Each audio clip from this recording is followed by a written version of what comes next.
श्रीनारायणकवचं राजोवाच। यया गुप्तः सहस्राक्षः सवाहन् रिपुसैनिकान् क्रीडन्निव विनिर्जित्य त्रिलोक्या बुभुजे श्रियम्। भगवस्तन्ममाख्याहि वर्मनारायणात्मकम् यथा ततायिनः शत्रून् येन गुप्तो जयन्मृधे। श्रीशुक उवाच वृतः पुरोहितोस्त्वाष्ट्रो महेन्द्रायानुप्रेच्छते नारायणाख्यं वर्माः तदिहैकमनः शृणु। विश्वरूप उवाच धौताङ्घ्रिपाणिराचम्य सपवित्र उदङ्मुखः कृतस्वाङ्गकरन्यासो मन्त्राभ्यां वाग्यतः शुचिः। नारायणमयं वर्म संज्ञयेद भय आगते पादयोर्जानुनोरुर्वो रुदरे हृद्यथोरसे मुखे शिरस्यानुपूर्व्यादो ओङ्कारादीनि विन्यसेत्। ॐ नमो नारायणायेति विपर्ययमथापि वा करन्यासं ततः कुर्यात् द्वादशाक्षरविद्यया प्रणवादियकारान्तम् अङ्गुल्यङ्गुष्ठपर्वसो न्यसेद्धृदय ओङ्कारं विकारमनुमूर्धनि। षकारं तु भ्रुवोर्मध्ये णकारं शिखयादिशेत् वेकारं नेत्रयोर्युञ्जान् नकारं सर्वसन्धिषु मकारमस्त्रमुद्दिश्य मन्त्रमूर्तिर्भवेद्बुधः।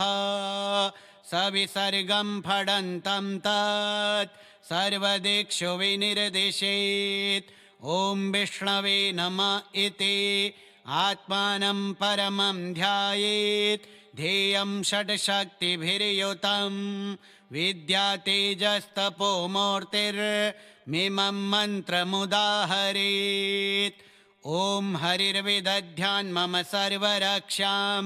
न्यस्ताङ्घ्रिपद्मः पदगेन्द्रप्रेष्ठे दरारिचर्मासि गदेषु चापा पाशान्दधानोष्टगुणोष्टबाहु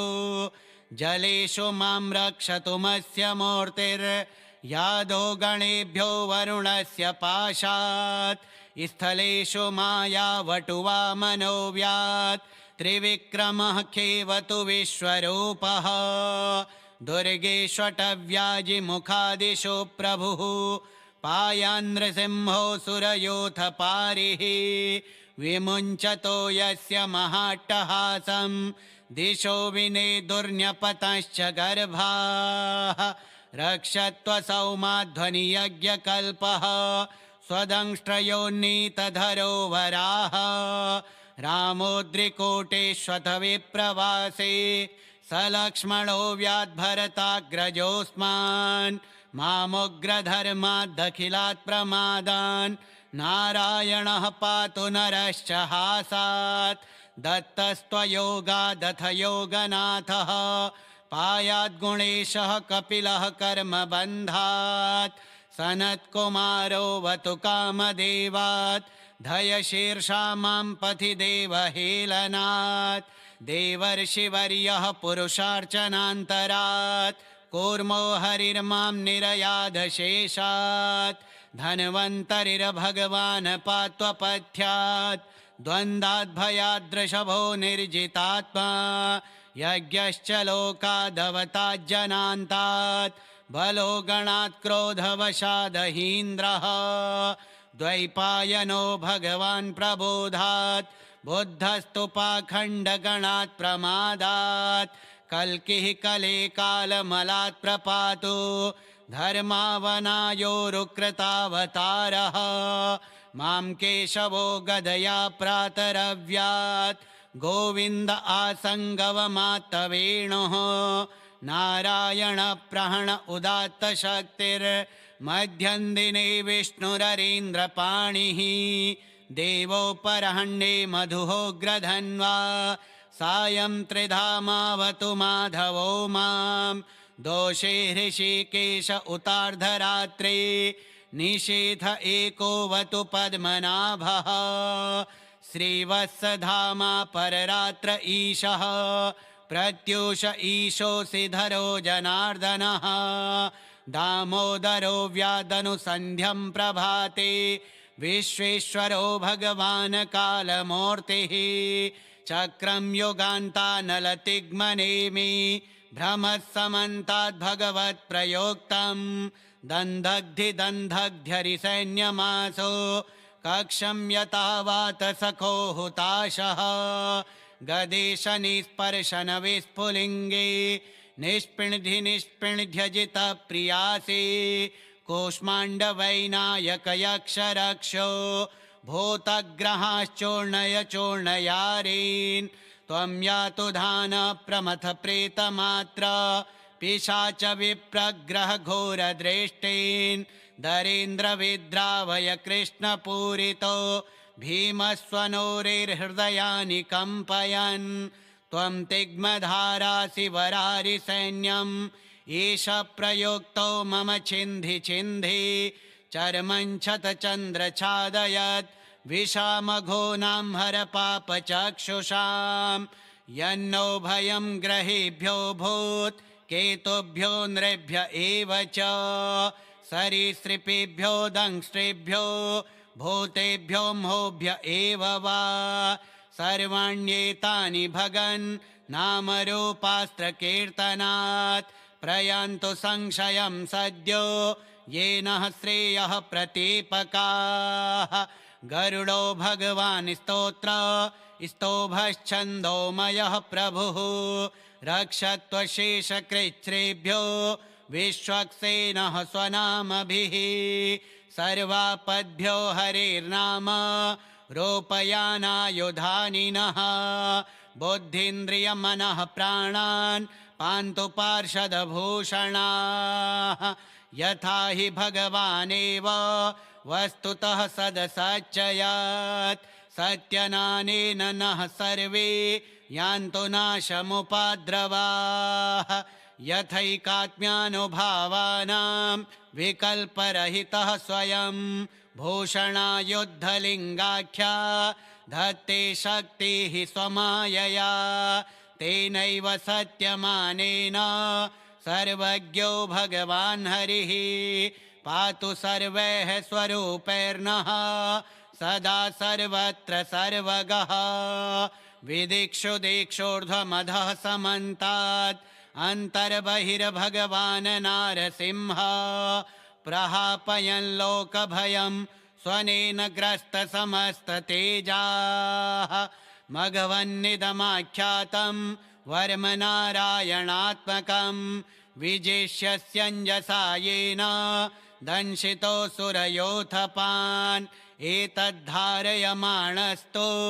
यं यं पश्यति चक्षुषा पदा वा संस्पृशेत् सद्यः साध्वसात् स विमुच्यते न कुतश्चित् भयं तस्य विद्यां धारयतो भवेत् राजदस्युग्रहादिभ्यो व्याघ्रादिभ्यश्च कर्हि चेत् इमां विद्यां पुरा कश्चित् कौशिको धारयन् द्विजः योगधारणया स्वाङ्गं जहौ सौमरुधन्वनि तस्योपरि विमानेन गन्धर्वपतिरेकदा ययौ चित्ररथः स्त्रीर्भिः वृतो यत्र द्विजक्षयः गगनान्यपतः सद्यः स विमानो ह्यवाक्षिराः स बालखिल्यवचनात् अस्थिन्यादाय विस्मितः प्रास्य प्राचे सरस्वत्यां स्नात्वा धाम स्वमन्वगात् श्रीशुक उवाच य इदं शृणुयात् काले यो धारयति चादृतः तं नमस्यन्ति भूतानि मुच्यते सर्वतो भयात् एतां विद्यामधिगतो विश्वरूपाच्छतक्रतुः त्रैलोक्यलक्ष्मीं बुभुजे विनिर्जित्य मृधे सुरान् राजोवाच यया गुप्तः सहस्राक्षः सवाहन् रिपुसैनिकान् क्रीडन्निव विनिर्जित्य त्रिलोक्या बुभुजे श्रियम् भगवस्तन्ममाख्याहि वर्मनारायणात्मकम् यथा तथा इनः शत्रून् येन गुप्तो जयन्मृधे। श्रीशुक उवाच वृतः पुरोहितोस्त्वाष्ट्रो महेन्द्रायानुप्रेच्छते नारायणाख्यं वरमाह तदिहैकमनः शृणु। विश्वरूप उवाच धौताङ्घ्रिपाणिराचम्य सपवित्र उदङ्मुखः कृतस्वाङ्गकरन्यासो मन्त्राभ्यां वाग्यतः शुचिः नारायणमयं वर्म संज्ञयेदभय आगते पादयोर्जानुनोरुर्वो रुदरे हृद्यथोरसे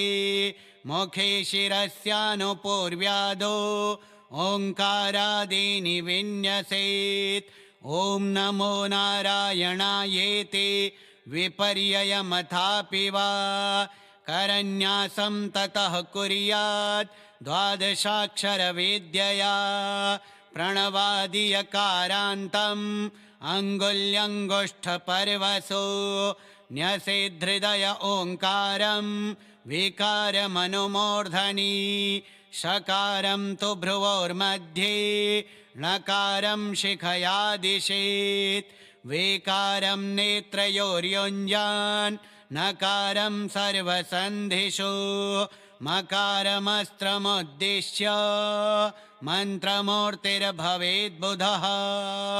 सविसर्गं फडन्तं तत् सर्वदिक्षु विनिर्दिशेत्। ॐ विष्णवे नमः इति आत्मानं परमं ध्यायेत् ध्येयं षट्शक्तिभिर्युतं विद्यातेजस्तपो मूर्तिर्मिमं मन्त्रमुदाहरेत्। ॐ हरिर्विदध्यान् मम सर्वरक्षां न्यस्ताङ्घ्रिपद्मः पदगेन्द्रप्रेष्ठे दरारिचर्मासि गदेषु चापा पाषाण्दधानोष्टगुणोष्टबाहु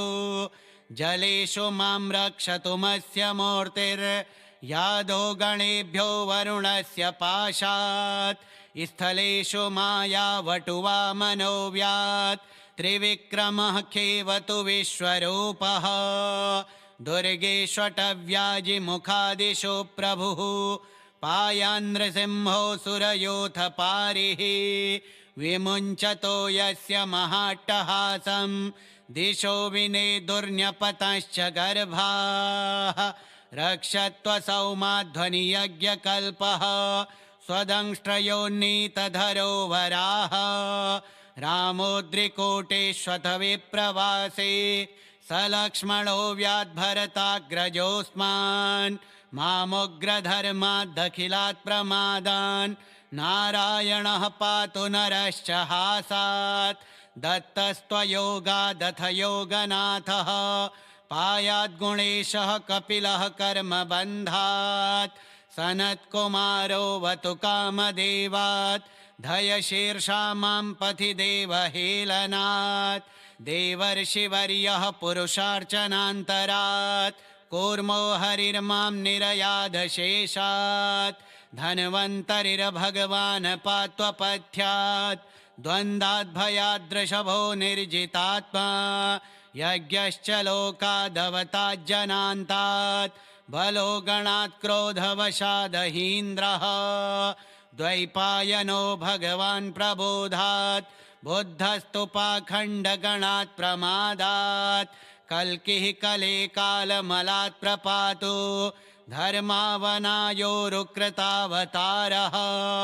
मां केशवो गदया प्रातरव्यात् गोविन्द आसङ्गवमात्तवेणुः नारायणप्रहण उदात्तशक्तिर्मध्यन्दिने विष्णुररीन्द्रपाणिः देवोपरहण्ये मधुहोग्रधन्वा सायं त्रिधामावतु माधवो मां दोषे हृषीकेश उतार्धरात्रे निशीथ एकोऽवतु पद्मनाभः श्रीवत्सधामा पररात्र ईशः प्रत्यूष ईशोऽसि धरो जनार्दनः दामोदरो व्यादनुसन्ध्यं प्रभाते विश्वेश्वरो भगवान् कालमूर्तिः चक्रं युगान्तानलतिग्मनेमि भ्रमत्समन्ताद्भगवत्प्रयोक्तं दन्धग्धिदन्धग्ध्यरिसैन्यमासो कक्षं यतावात सखो हुताशः गदेशनिस्पर्शनविस्फुलिङ्गे निष्पिण्ध्यजितः प्रियासि कूष्माण्डवैनायकयक्षरक्षो भूतग्रहाश्चूर्णय चूर्णयारीन् त्वं यातु धान प्रमथ प्रेतमात्र पिशाच विप्रग्रह घोरदृष्टीन् दरेन्द्रविद्रावय कृष्णपूरितो भीमस्वनोरिर्हृदयानि कम्पयन् त्वं तिग्मधारासि वरारिसैन्यम् एष प्रयोक्तो मम छिन्धि छिन्धि चर्मञ्छतचन्द्रछादयत् विषामघोनां हर पापचक्षुषां यन्नो भयं ग्रहेभ्यो भूत् केतुभ्यो नृभ्य एव च सरीसृपेभ्यो दंष्ट्रेभ्यो भूतेभ्यो मोभ्य एव वा सर्वाण्येतानि भगन् नामरूपास्त्रकीर्तनात् प्रयान्तु संशयं सद्यो येन श्रेयः प्रतीपकाः गरुडो भगवान् स्तोभश्छन्दोमयः प्रभुः रक्षत्वशेषकृच्छ्रेभ्यो विश्वक्सेनः स्वनामभिः सर्वापद्भ्यो हरेर्नाम रूपयानायुधानिनः बुद्धीन्द्रियमनः प्राणान् पान्तु पार्षदभूषणाः यथा हि भगवानेव वस्तुतः सदसच्चयात् सत्यनानेन नः सर्वे यान्तु नाशमुपाद्रवाः यथैकात्म्यानुभावानां विकल्परहितः स्वयं भूषणायुद्धलिङ्गाख्या धत्ते शक्तिः स्वमायया तेनैव सत्यमानेन सर्वज्ञो भगवान् हरिः पातु सर्वैः स्वरूपैर्नः सदा सर्वत्र सर्वगः विदिक्षु दिक्षोर्ध्वमधः समन्तात् अन्तर्बहिर्भगवान् नारसिंह प्रहापयन् लोकभयं स्वनेन ग्रस्तसमस्ततेजाः मघवन्निदमाख्यातं वर्मनारायणात्मकं विजेष्यस्यञ्जसा येन दंशितोऽसुरयोथपान् एतद्धारयमाणस्तु यं यं पश्यति चक्षुषा पदावा संस्पृशेत् सद्यः साध्वसात् स विमुच्यते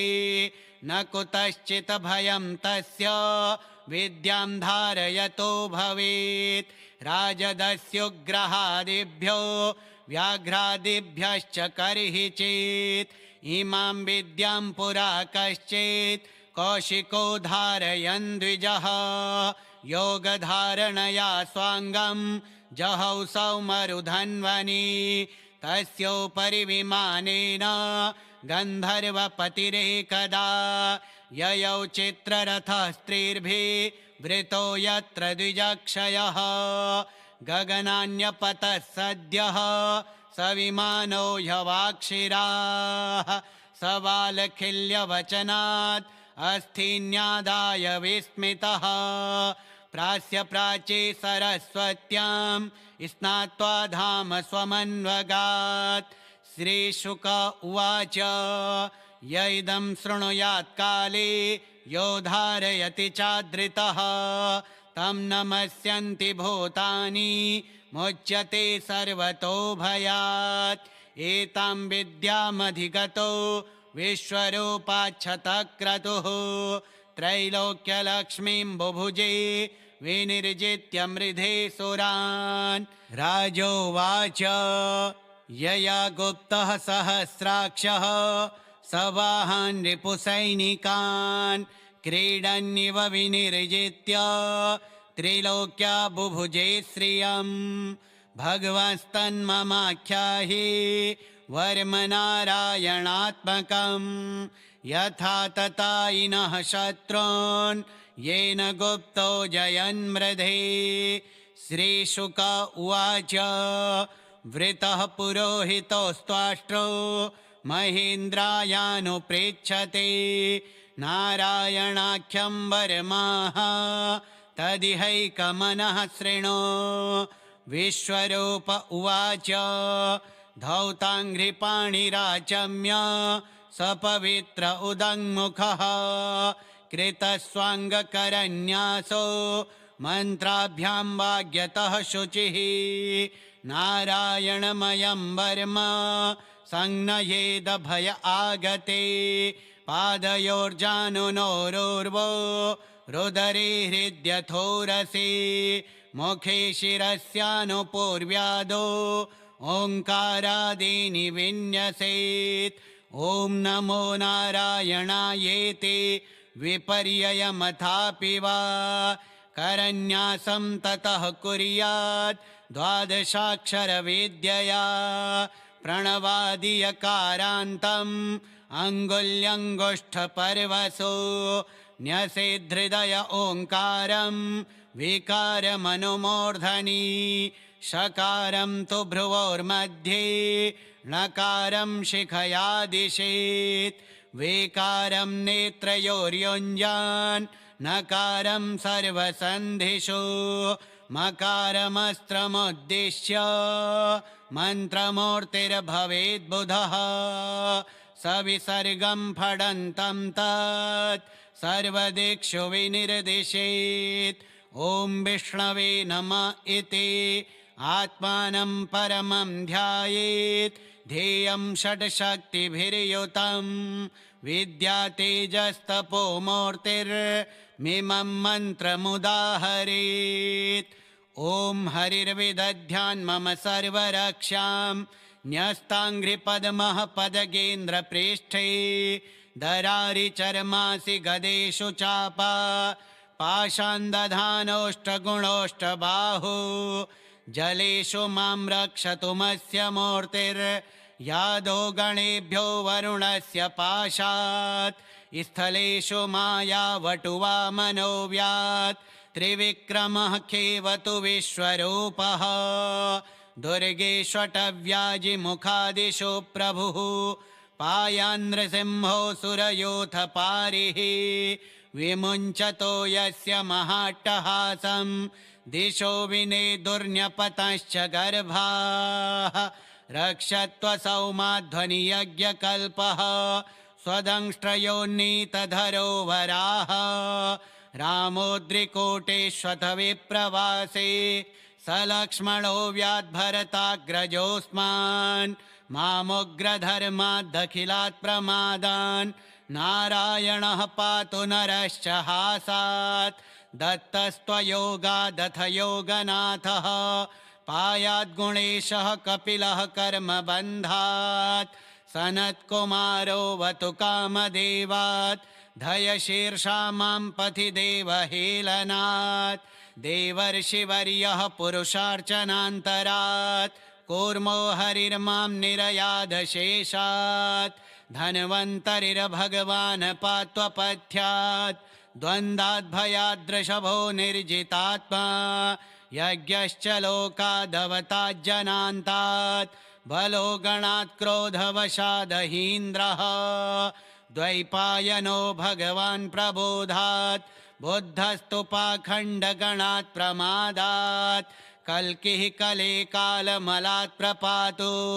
धर्मावनायोरुकृतावतारः मां केशवो गदया प्रातरव्यात् गोविन्द आसङ्गवमात्तवेणुः नारायणप्रहण उदात्तशक्तिर्मध्यन्दिने विष्णुररीन्द्रपाणिः देवोपरहण्ये मधुहोग्रधन्वा सायं त्रिधामावतु माधवो मां दोषे हृषीकेश उतार्धरात्रे निशीथ एकोऽवतु पद्मनाभः श्रीवत्सधामा पररात्र ईशः प्रत्यूष ईशोऽसि धरो जनार्दनः दामोदरो व्यादनुसन्ध्यं प्रभाते विश्वेश्वरो भगवान् कालमूर्तिः चक्रं युगान्तानलतिग्मनेमि भ्रमत्समन्ताद्भगवत्प्रयोक्तं दन्धग्धिदन्धग्ध्यरिसैन्यमासो कक्षं यतावात सखो हुताशः गदेशनिस्पर्शनविस्फुलिङ्गे निष्पिण्ध्यजितप्रियासि कूष्माण्डवैनायकयक्षरक्षो भूतग्रहाश्चूर्णय त्वं यातु धान प्रमथ प्रेतमात्र पिशाच विप्रग्रह घोरदृष्टीन् दरेन्द्रविद्रावय कृष्णपूरितो भीमस्वनोरिर्हृदयानि कम्पयन् त्वं तिग्मधारासि वरारिसैन्यम् ईश प्रयोक्तो मम छिन्धि छिन्धि चर्मञ्छतचन्द्रछादयत् विषामघोनां हर पापचक्षुषां यन्नो भयं ग्रहेभ्यो भूत् केतुभ्यो नृभ्य एव च सरीसृपेभ्यो दंष्ट्रेभ्यो भूतेभ्यो मोभ्य एव वा सर्वाण्येतानि भगन् नामरूपास्त्रकीर्तनात् प्रयान्तु संशयं सद्यो येन श्रेयः प्रतीपकाः गरुडो भगवान् स्तोभश्छन्दोमयः प्रभुः रक्षत्वशेषकृच्छ्रेभ्यो विश्वक्सेनः स्वनामभिः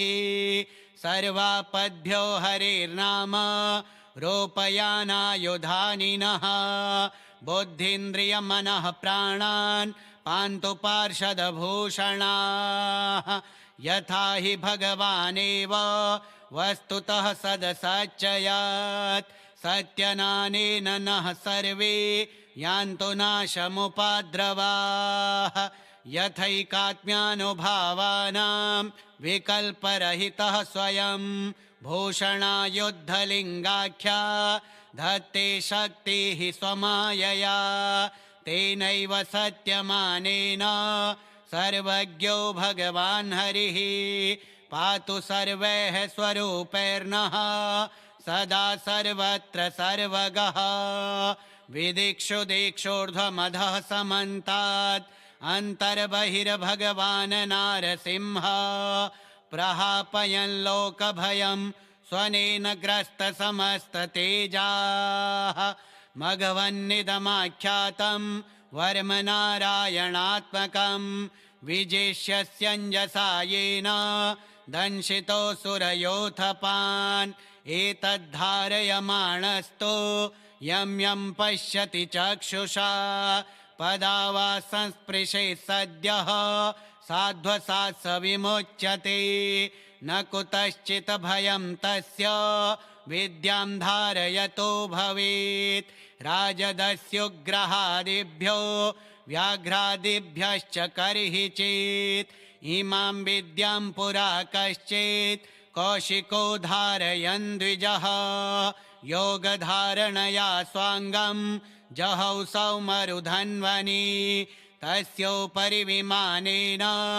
गन्धर्वपतिरेकदा ययौ चित्ररथः स्त्रीर्भिः वृतो यत्र द्विजक्षयः गगनान्यपतः सद्यः स विमानो ह्यवाक्षिराः सवालखिल्यवचनात् अस्थीन्यादाय विस्मितः प्रास्य प्राचे सरस्वत्यां स्नात्वा धाम स्वमन्वगात् श्रीशुक उवाच य इदं शृणुयात् काले यो धारयति चादृतः तं नमस्यन्ति भूतानि मुच्यते सर्वतो भयात् एतां विद्यामधिगतो विश्वरूपाच्छतक्रतुः त्रैलोक्यलक्ष्मीं बुभुजे विनिर्जित्य मृधे सुरान् श्रीनारायणकवचं श्रीनारायणार्पणमस्तु।